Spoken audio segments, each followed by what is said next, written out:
Hi, I'm Melissa Cobb. Come fly with AOPA.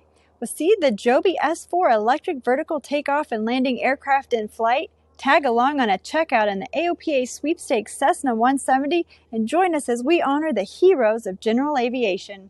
AOPA recently visited eVTOL manufacturer Joby Aviation and got to take a first look at the S4 in flight.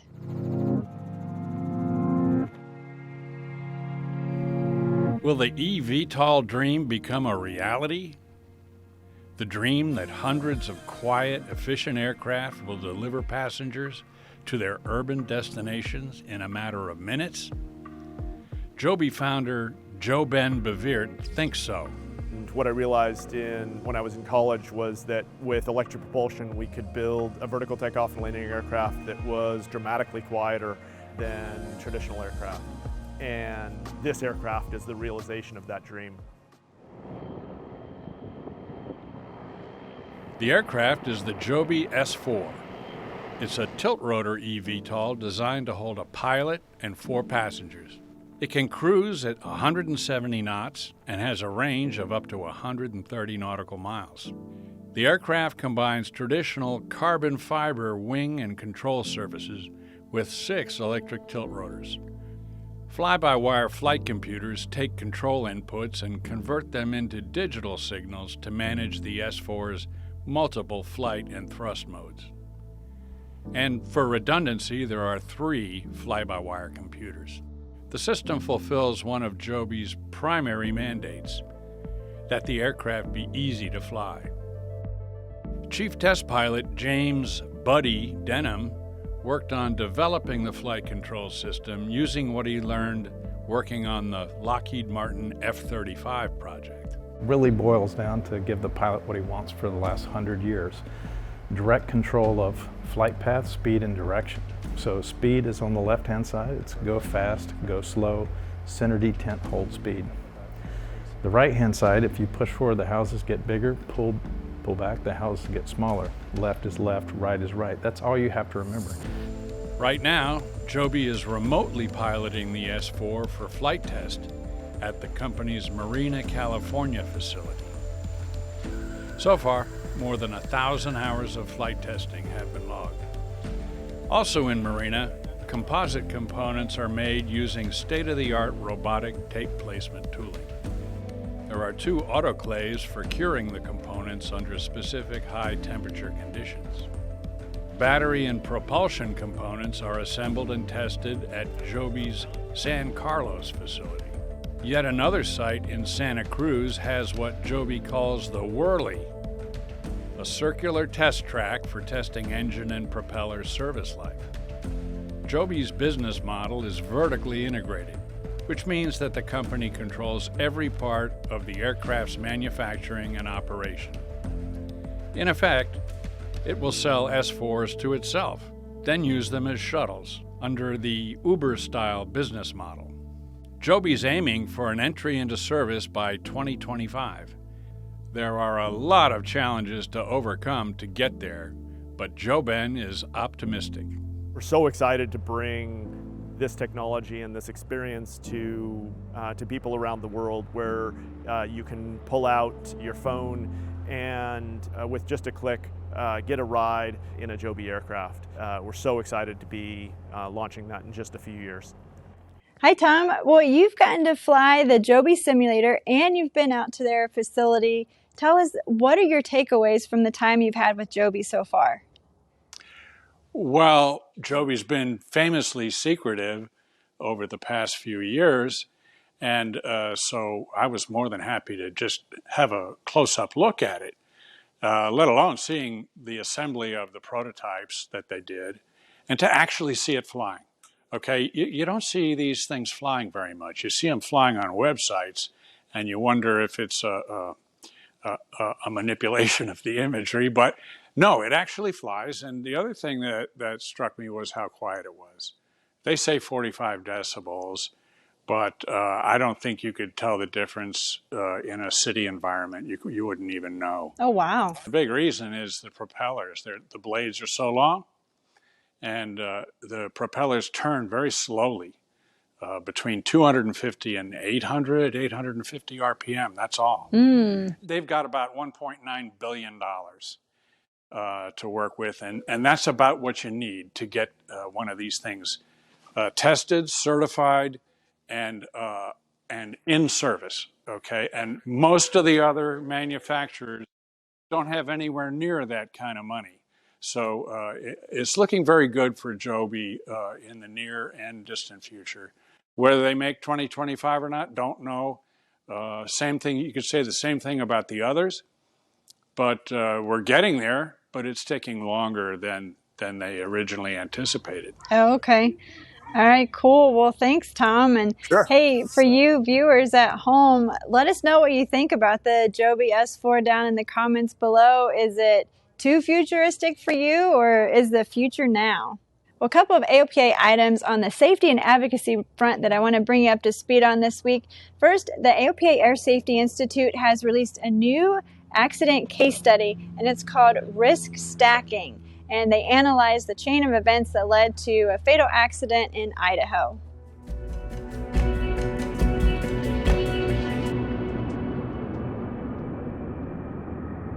April 13th, 2022. It's a cold spring morning at Salt Lake City International Airport in Utah.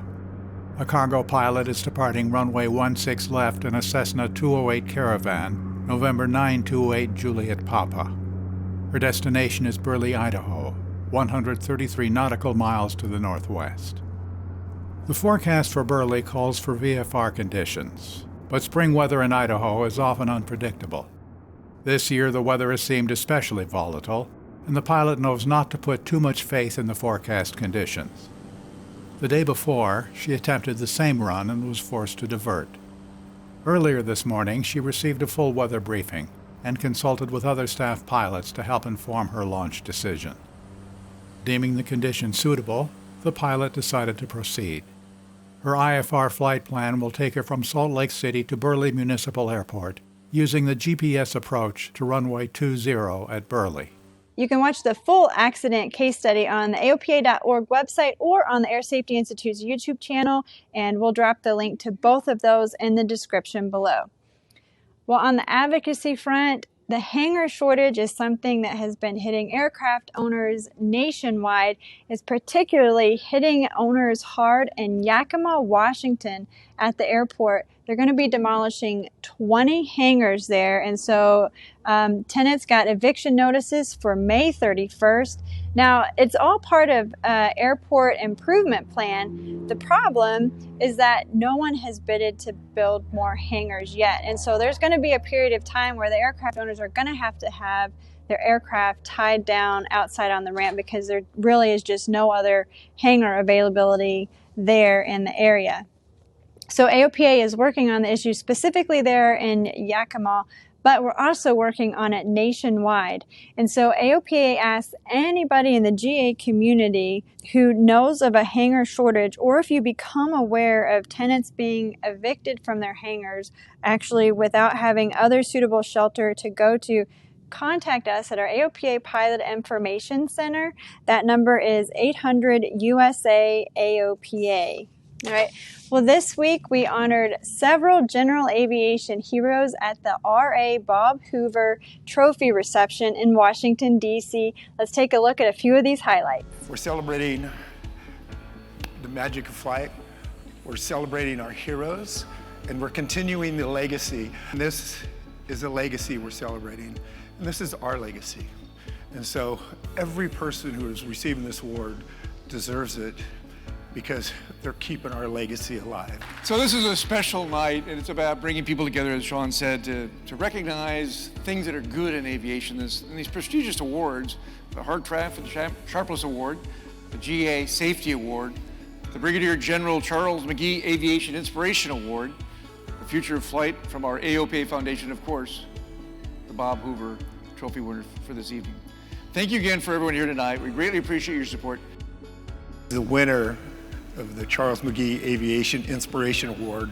Ladies and gentlemen, somebody who's making a big difference in this world, Ramon Hempel. We are achieving historic safe performance in general aviation at a time when we're seeing activity levels like we haven't seen in a long time.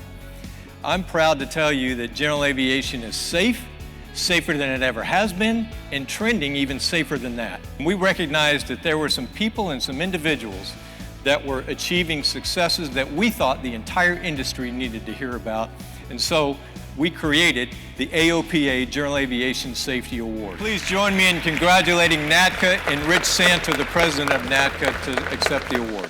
The Sharpless Award, named for AOPA's first chairman, Lawrence P. Sharpless, is one of AOPA's highest honors, and it's given to someone who has made extraordinary contributions to general aviation. This year's honor goes to Mike Dale, Culpeper Airport Association Committee Chairman. Doc Hantriff is an award given annually to elected or appointed government officials for their significant contributions for the advancement of general aviation. Peter DeFazio may have recently retired from Congress after a distinguished 36-year career representing his constituents in Oregon, but aviators benefit from his contributions every day. Textron's philanthropic support of the AOPA Foundation embodies our shared mission to grow and to protect general aviation. We are proud to present the inaugural AOPA Foundation Future of Flight Award to Textron and its CEO, Scott Donnelly. If you look at the past winners of the Hoover Trophy, you will notice a few common traits with Bob: leadership, inspiration, giving, adventure, breaking barriers.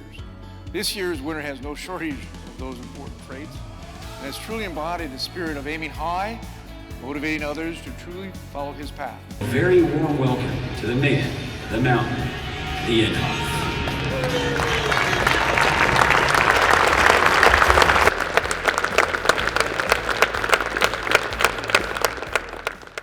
Congratulations to all the winners, and thank you for embodying AOPA's mission to protect the freedom to fly.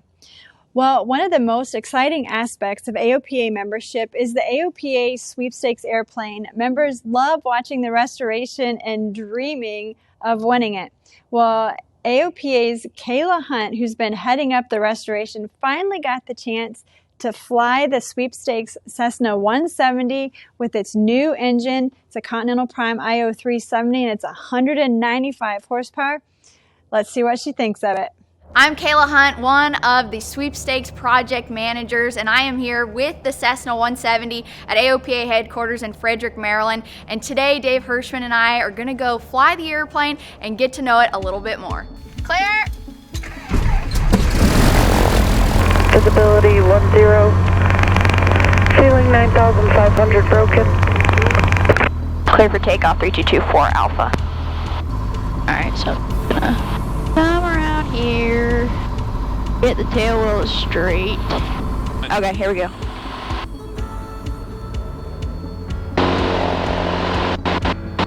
Helicopter 2342 uniform, line to pattern. Yep, she climbs, she's ready. One's off the departure run and one's lifting now. That's awesome. Use caution when making your patterns. All right, flaps up when you're ready. Okay, flaps are coming up. Remain west of taxiway Alpha at all times. Departure from the grass will be a true and risk. Use caution. That's awesome. Traffic report right downwind. We'll keep an eye out for that traffic. Nicely done, that was perfect technique. 42 uniform. We were off well before that first taxiway. Oh yeah. That's about, the first taxiway is about 300 feet. So. That's awesome. She's ready for the backcountry. Okay, so right turn and just kind of follow the highway as we head down. That takeoff was awesome. It just felt really natural, like it was born for it. It's impressive too that you got good over-the-nose visibility in the takeoff attitude. Yeah, you're right though. It's a bit of an abomination right now.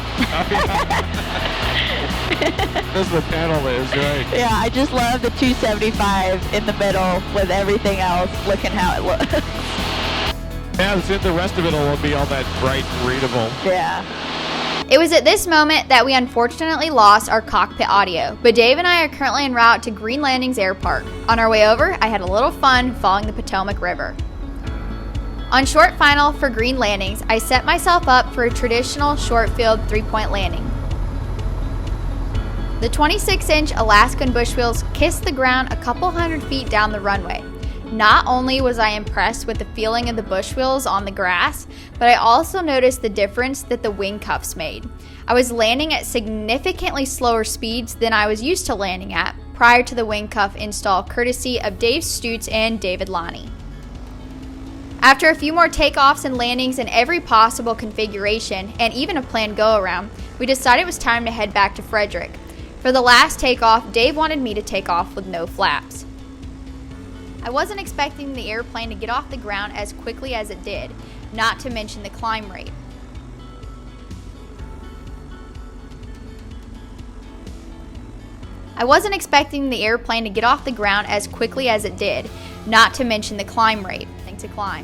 The takeoffs in this airplane are an absolute thrill and far more impressive than I was expecting.